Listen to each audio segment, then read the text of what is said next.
Welcome to the DesignRush podcast. I'm your host, Kia Johnson. Today's guest is Erika Heald, B2B marketing consultant and founder of Erika Heald Marketing Consulting. With experience leading content for Salesforce, LinkedIn, and Anaplan, Erika knows what it takes to align culture with strategy. In episode 106, Erika shares why authentic culture builds trust, how onboarding fuels employee advocacy, and how to adopt AI without losing your soul. Listen on Spotify, Apple Podcasts, or watch on YouTube.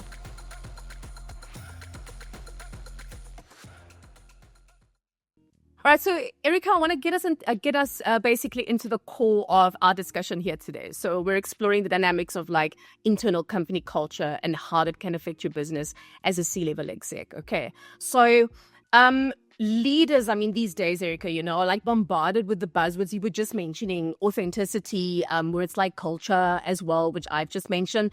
But like for most of them, this actually feels like fluff, unless there's a clear business case. So what would you actually say is the real risk of ignoring internal culture when it comes to external strategy, whether that's actually losing talent, losing customers, or even brand credibility? Well, I'm pretty biased about this because one of my ongoing clients right now is Blanchard. So if you've ever read the 10-Minute Manager by Ken Blanchard or done the SL2 kind of servant leadership training, it's a very specific perspective that really, it comes from a place of having like a values-oriented culture. And the thing is that you can have values posted on your wall and say that's who your company is, but you also have to live it every day. And those become the expectations, and how well who you say your company is, how well your culture actually meshes into that is going to affect how all of your employees work with each other and how they treat your customers. So when you think of, culture doesn't matter, the product at the end of the day will be great because it's a great product. I'm sorry, that's just, maybe that was true back when people were working on an assembly line and were afraid of being fired from that job where they just did one little specific thing and never spoke to a customer. But the way things are now, your employees are talking to, either current or potential customers all the time, including, on social media, in real life. So if you have that positive culture, people take pride in their work, they do a great job, they talk to other people about how great your company is. But when they're miserable in their job because the culture is toxic or they feel taken advantage of or disrespected, those are the employees that get upset, keep really, detailed journals at work, and then turn around and go talk to, a big trade journal or the business, a big business publication about what a horrible workplace you're running and, all of that kind of stuff. So to me, it's like you've got to make sure all those things are aligned. And, if you're a toxic human and you want to create a company with a toxic culture, go for it. But don't expect that to not get out and to detract from people who want to have a life outside of work.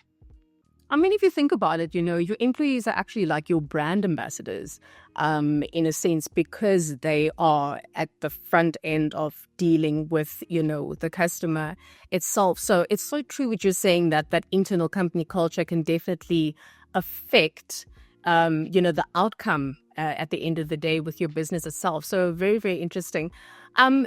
Erika, if culture is this, critical to success, why is it that so many companies actually fail to connect their internal culture to their strategy or their messaging?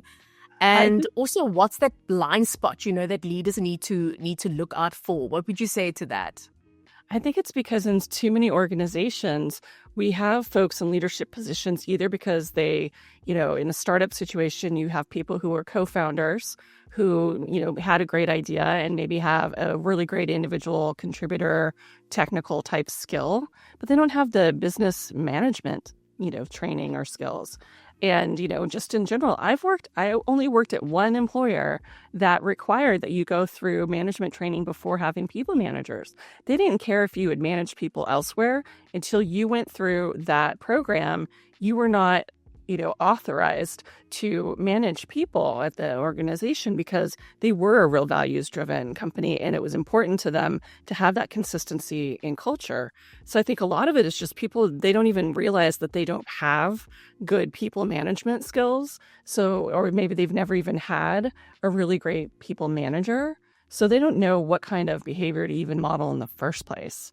So, I think it all stems from that. If you've never had that great role model or the training and you're put in these situations, you can get really focused on your individual goals. And if you're focused on yourself and, your bonus and what you're trying to achieve, you're not going to be thinking about how to bring your team along for the ride and how to develop them as people, because it won't occur to you that that's actually your job as a manager. It's not just hitting, your dollar targets. It's also about retaining your people, inspiring them to do their best work, and all of that kind of stuff. So then in essence, you would be saying that it starts at the hiring process when you're getting your staff into your company. Do they fit with and resonate with your brand? Do they understand your brand? Will they breathe and live your brand? So it would start at the hiring process, right? 100%. And to that end, how many companies don't even have a solid onboarding process? If you're not spending the first week that you bring in new employees going through, an actual onboarding process where they learn who your brand is, how the company makes money. I mean, only one company I've worked at literally had a course, how, Schwab makes money. So that way people understood, this is what the company stands for, but this is how we actually make money. So this is why we have the goals we do. These are the people we serve. When you have all that kind of stuff in onboarding, you're setting people up for success. But too often you're bringing people in and you've had that role usually vacant for too long, or it's been a needed role that you just haven't hired for. So there's this push to just get somebody in and get them to start doing. But you've got to spend that time where you teach them about the company, about, what makes you different from your competitors, and just really give them all that grounding in what the expectations are for them as a human being, engaging with their colleagues and being that positive part of the culture. And Erika, so many business blogs, talk about like tying company culture into content, but they don't often explain the real business benefits of doing that. So from your experience, how can leaders use culture in their content to drive concrete results? Things like improving your customer relationships, boosting your employee engagement, or increasing that brand loyalty. Well, one of the best examples I can give you is if you've ever gone to a company's blog and you click through, there's a really great headline, an engaging photo, you click through, and you see that this post that's written in the first person, that's very chatty, that feels very personal and authentic, but there's no byline. Or worse yet, it says, by brand. It makes you like take a step back and go, okay, what are they hiding here? And similarly, there are companies where they might put people's names on it, but as soon as that person leaves the company, they scrub them from all the mentions and put in either someone else's name or that dreaded, by, company name staff. And the reason this is a problem is it's saying that basically your human beings are interchangeable and dispensable, and that you don't value them the moment that they're not doing something directly for you. And we don't, the thing is we're all doing business with other human beings. And you like to see that there are people who are speaking from experience, that are subject matter experts, that are out there putting themselves into the work, because it makes you trust the company more. Because if these people are, trusting the company with their career, with their livelihood, with sharing their experiences, it makes you feel really good about doing business with them versus doing business with a nameless, faceless company. Because we all know when you're in marketing or running a business, that a lot of marketing can be a little aspirational. People want to put their best face forward and their best foot forward, But there's nothing like having your people being the ones out there telling that brand story and telling it in their own words and putting their own experience and their own perspectives behind it. It just makes it sound so much more authentic because it's real. It's not just, the brand messaging, which incidentally is the worst when you see normal people trying to parrot the brand messaging. Yes, or worse. So, Erika, can you give an example of a company that's successfully integrated its internal culture into its content marketing strategy? And it would really be great if you could actually, take us through sort of the key actions that they took to make that happen. Well, I have to use Salesforce as the best example because their content programs are flippin' amazing. And I say that from having, worked as an external resource, helping them with a lot of their customer experience platform content and working with their subject matter experts to create ghostwritten content that really did reflect their expertise. Everything that they do there, from the onboarding new hires through their annual customer conference, everything is just so much. It's just so much about the culture there and how the culture of Salesforce is different from places like Oracle. Because even though, the founder, Mark Benioff, is very much, he came from that culture, but he created something very, very different. You would never mistake being in a Salesforce office or reading a piece of Salesforce content for anyone else's content because it is just so relentlessly on brand. It's just so positive. It's, you feel like you're being guided every step of the way. And they put their customers front and center all the time. From, helping customers share their stories to having their ambassador program. But everything that they do gets fed back into the content. So if they have these really amazing customer stories, they'll have somebody on the content team reach out to them and help them craft a blog post that is 100% that person's experience and voice. So they're not leaving it to chance. They're not reaching out and doing the, hey, we'd love it if you'd share your story. Do you want to write something for us? They make it exceptionally easy. They say, hey, are you interested in sharing your story? Can we schedule half an hour where a professional writer will interview you and write your story for you and work with you to edit it so you feel like you did write it? Like just things like that where trying to tap into all of those true everyday things that are happening at every step and every touch point. Similarly, nothing is ever one and done. Anytime they do something like, let's say they have a VIP webinar with an expert, an external expert or an author, they will, of course, record it like we all do, but they don't just record a session and say, okay, here's the recording, everyone enjoy it. Instead, they go back and they look at what were the questions that people asked? What were the things that really resonated with the audience? And then they'll go back to that expert and say, hey, can we interview you for a follow-up to this? Or, hey, this really resonated. Can we do more with a larger audience? So I feel like that having that kind of never-ending feedback loop where every time you're putting any content out into the world, you're taking that feedback and you're putting it back in to either refine that content or to inform new content. So having content be not so much an end. It's not just something that you deliver in the end. It's not something that goes to die in a folder online somewhere. It's, a living, breathing process that multiple people are involved with. And that said, they also are really good about going back, looking at their metrics, and if something had performed really well, they'll look at it and go, how can we refresh this so that way it'll continue to perform? Or if it didn't meet their internal standards, they'll go, okay, what do we think was off the mark? How can we take a second look at this and help it do better? So having that willingness to look at things and say, did it meet the objectives? And well, heck, let's just talk about having those objectives before you're creating the content in the first place.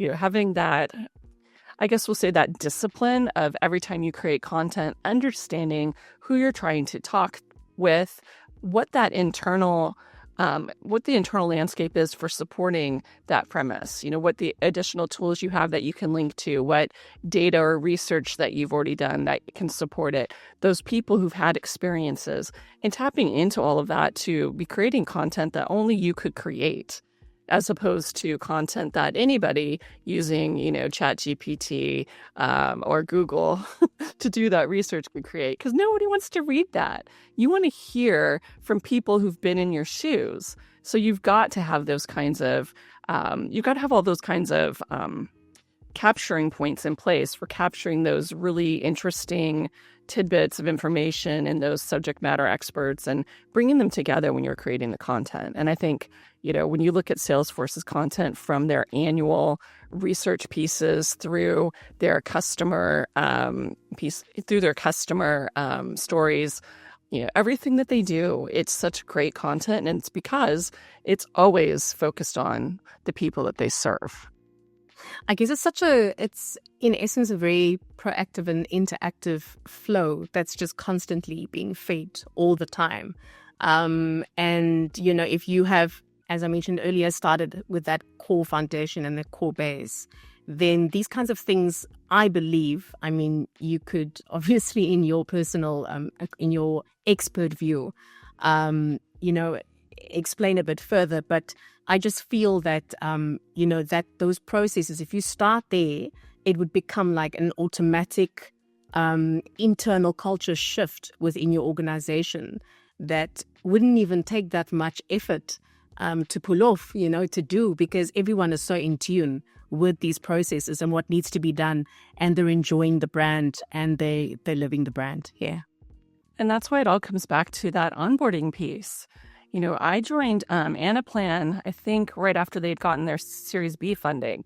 So they were well established. They had, 500 employees, but they didn't have some of that employee brand ambassadorship content or process in place. So one of the very first things I did as the head of content and social is created a program for being an employee brand ambassador and really creating an onboarding piece that was an hour-long session where my social media manager who reported into me presented a really robust deck that helped people understand who the company was, what our mission was, what we wanted them to do on social, where we were active on social, and helped them, literally had them update their LinkedIn profiles to note that they had just joined Anaplan, and coached them every step of the way so that they understood that being a brand ambassador was something we really encouraged. Because so often, and people gave us this feedback in those sessions, so often they felt like they were expected to participate, but they didn't know really what they could do beyond liking a post because they were afraid they would do something wrong. And nobody wants to do something wrong and have the CEO come over to their desk and say, you take down that post on social. Like, that's the worst thing that could happen, right? So we got a lot of great feedback. And then once we had that kind of groundswell from a couple of months of doing it in onboarding, then we took it to, each individual department to share it. And that was a really conscious decision to start with new hires and then roll it out to existing employees. Because that way you had this groundswell of people who were just excited about it, because everyone's excited when they first, start a new job. So getting new people who are excited about it and ready to go before trying to get people who, were more entrenched in their views of the company or how we've always done it. So that way they had, this kind of positive reinforcement built in. Mm-hmm. Erika, I want us to just sort of shift a little bit right now because I want us to take a look at some of the most successful, B2B brands, right? It's clear that their content marketing, it isn't just about the flashy campaigns. And you were chatting earlier about Salesforce. Now, it's obviously rooted in that strong sort of authentic company culture. So from your experience, how can brands make sure that their content actually stays true to their internal values, even as they scale and navigate shifting market demands? I mean, you were mentioning the onboarding process, you were mentioning, which is key, and the ambassadorship, which we have discussed as well. But as they are scaling and navigating, the sort of shift in the market demands, how can their content stay true to those internal values? I hate to use such a scary term, but I'm going to put it out there. It's content governance. So that's all of the frameworks, the processes, the structures that you put in place that all support the brand and who you want to appeal to and how you want to come across in your content.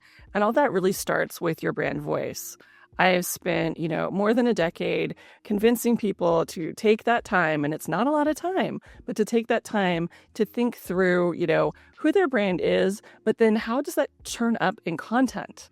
With what they're trying to achieve from their brand perspective, how should that affect the way that you speak to people, the language that you use, and the kind of content that you create?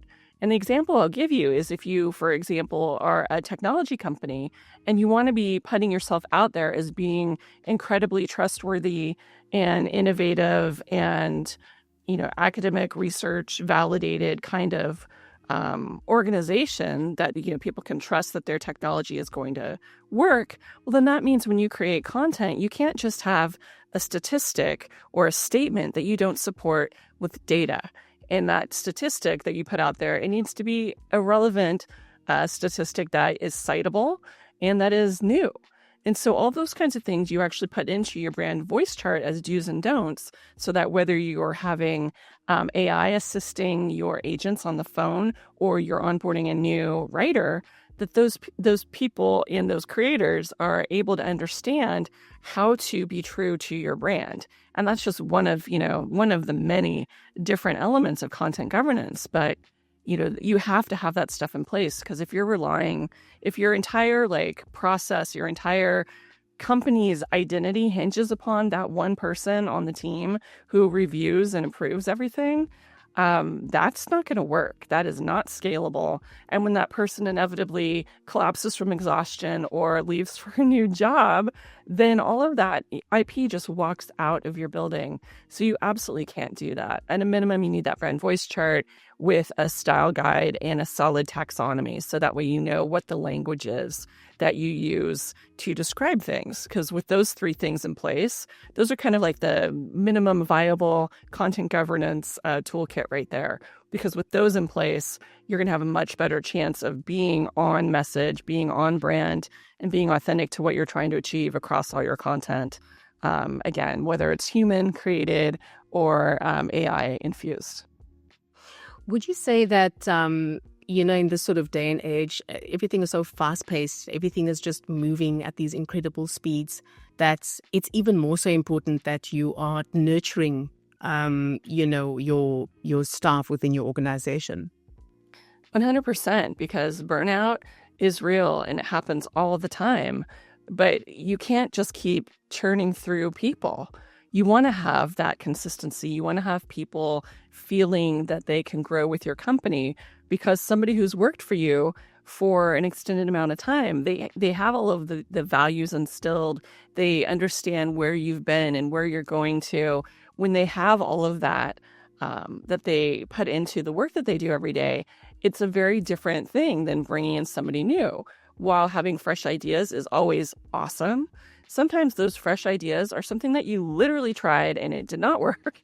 And you're like, that is a fantastic fresh idea that I am so tired of talking to people about why we're not going to keep, trying it again and again and again.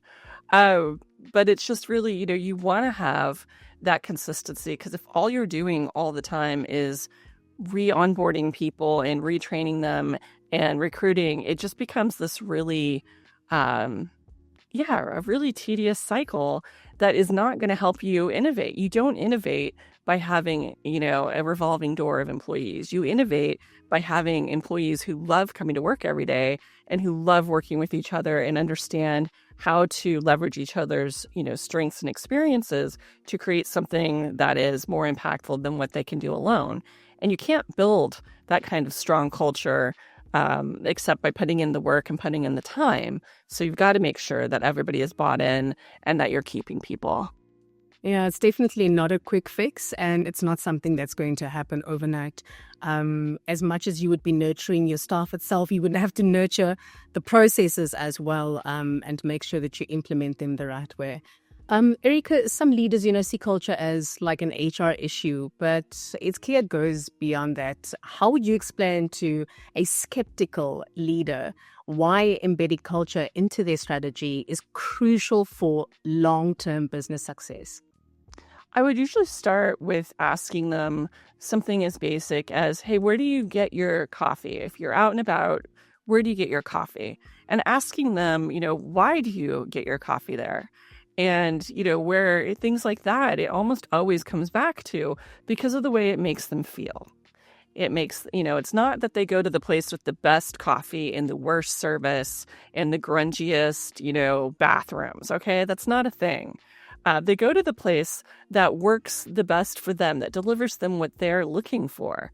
And, relating that back to how creating that kind of in-demand culture that speaks to your ideal customer is absolutely critical. And you can't do that unless you have that entire team that's aligned on giving the customers that consistency of experience.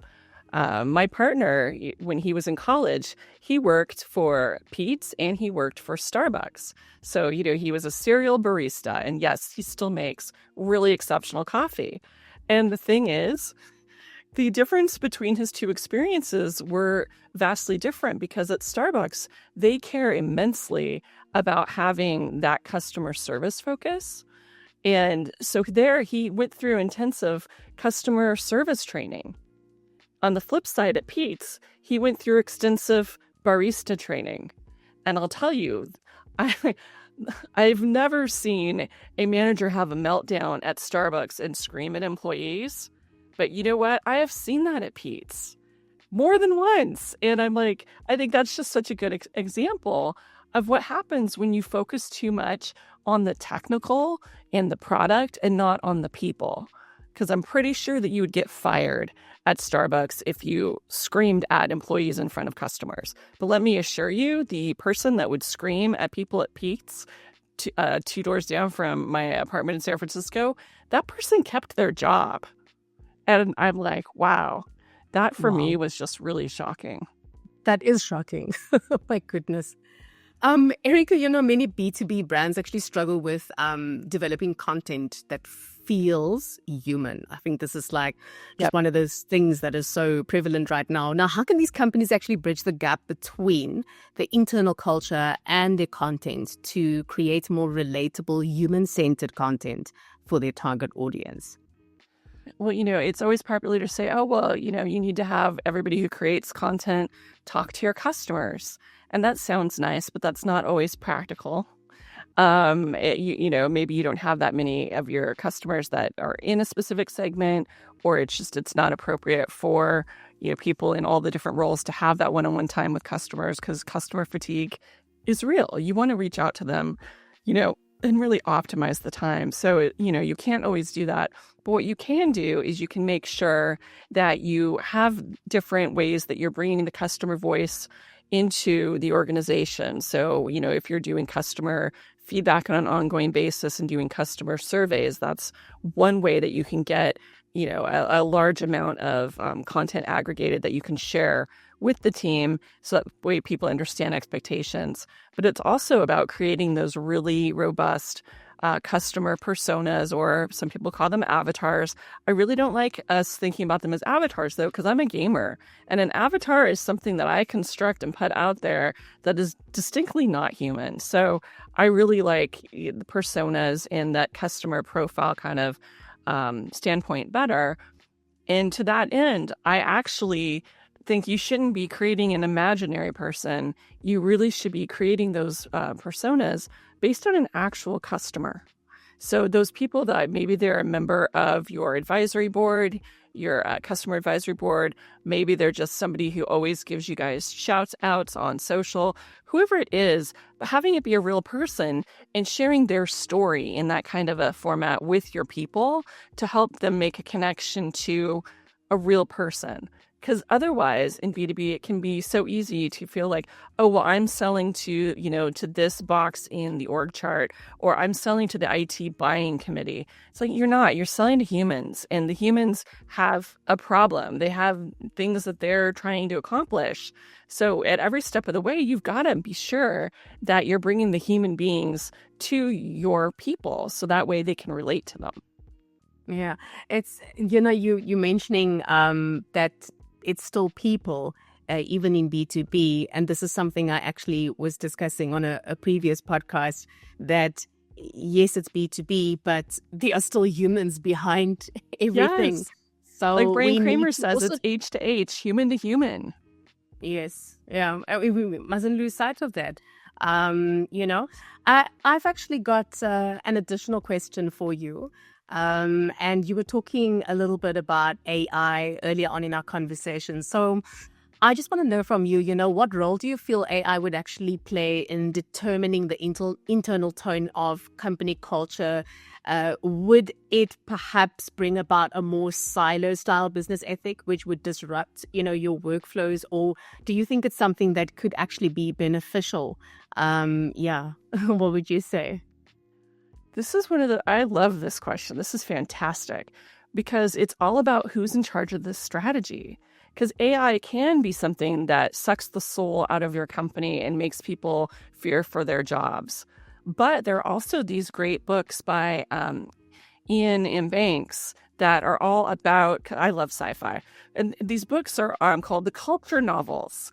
And in this setting, the AI minds have taken over the entire universe, and there's no war, there's no nothing, and humans are basically pets of these AIs, of these ship minds, and humans can now go out about and do whatever they want. They can be self-actualized. They don't have to work for a living. They don't have to worry about anything. So that's because those are benevolent. It's a benevolent AI that just fixed everything that was wrong and gave bountiful awesomeness to everyone.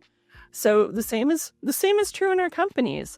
You can have somebody have an AI strategy that says, I don't want the finance team to have to do all of this manual work that takes 3 weeks of every quarter and bores them to tears. I want to automate that boring stuff so that way then they can be tasked with using their brains and doing things that require a human being with a human's experience and feelings and ability to have that empathy and connection. So I feel like, yes, 100%, AI can have the opportunity to, turn everyone into feeling like they're little cogs feeding the AI machine and that the AI is taking the jobs. But it also, to me, it can also be the equivalent of having an intern that helps you, that you train it to, help you out and make your job more enjoyable. Because I know when I've had a really fantastic intern that I've been working with, it's made my job a lot more fun because I have somebody that is excited about doing the stuff that I'm not excited about doing. So then I can go do something else.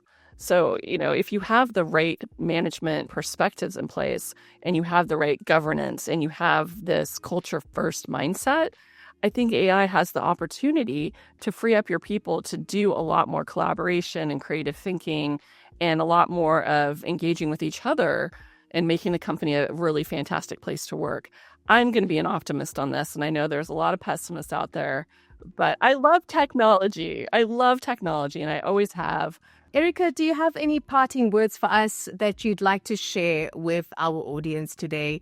Maybe sort of a key takeaway, for executives out there that are thinking, ooh, I don't know if I should be, shifting things within my organization. What do I do if I want to change this internal culture? Or, bugger it, I really couldn't care less. Anything that you'd like to share with us, yeah. I would say bring together, your leaders and have them engage with whoever leads your content and organization and work on a content strategy together. Because if you think through what content you're creating for the year and how it's going to, support your business goals, I think then you're going to naturally have that conversation about culture because you're either going to have everything feel like it's very much integrated and it's very supportive, or you're going to have different people who are heads of different departments saying, well, there's no way we could do that because, and then you start bringing up all of these things that are holding you back. And frequently the things that are holding your organization back, at the root of them, they boil down to being culture issues. But if you're not bringing everyone together and having them engage in real conversation, you don't always get at some of those issues, because a lot of people, they want to, they're like, oh, it's a consensus culture. I don't want to pop my head up and I don't want to be the one, groundhogging up. I don't want to get smacked back down. So putting everyone into that kind of a situation where they have to collaborate, they have to give feedback, they have to say yes and commit to doing things, I think that's actually a really great way to get at that conversation, especially if you're, that marketing leader and you think that there are some culture issues. 100% say doing that kind of an integrated workshop versus just sitting at your desk, creating your content strategy, presenting it in a meeting, and then letting people just pick at it. Make it be that collective, even, externally facilitated meeting where everyone has to meld their minds, because if there are culture issues, it's going to crop up there. And hopefully you have a great people leader who says, I think we could do some work in this area. Nice. I like that. I love that. Erika, we've come to the end of the show right now. I just want to say thank you so much for joining us on the podcast. It's been absolutely wonderful having you here, sharing your insights and just, bringing about all this knowledge base. We appreciate and we value everything that you have shared with us today. Thank you. My pleasure. It's so much fun. And Curious about what top brands look for when choosing an agency? Tune into our latest episodes where we reveal the decision-making secrets of leading brands. Subscribe to the DesignRush podcast and stay ahead of the competition.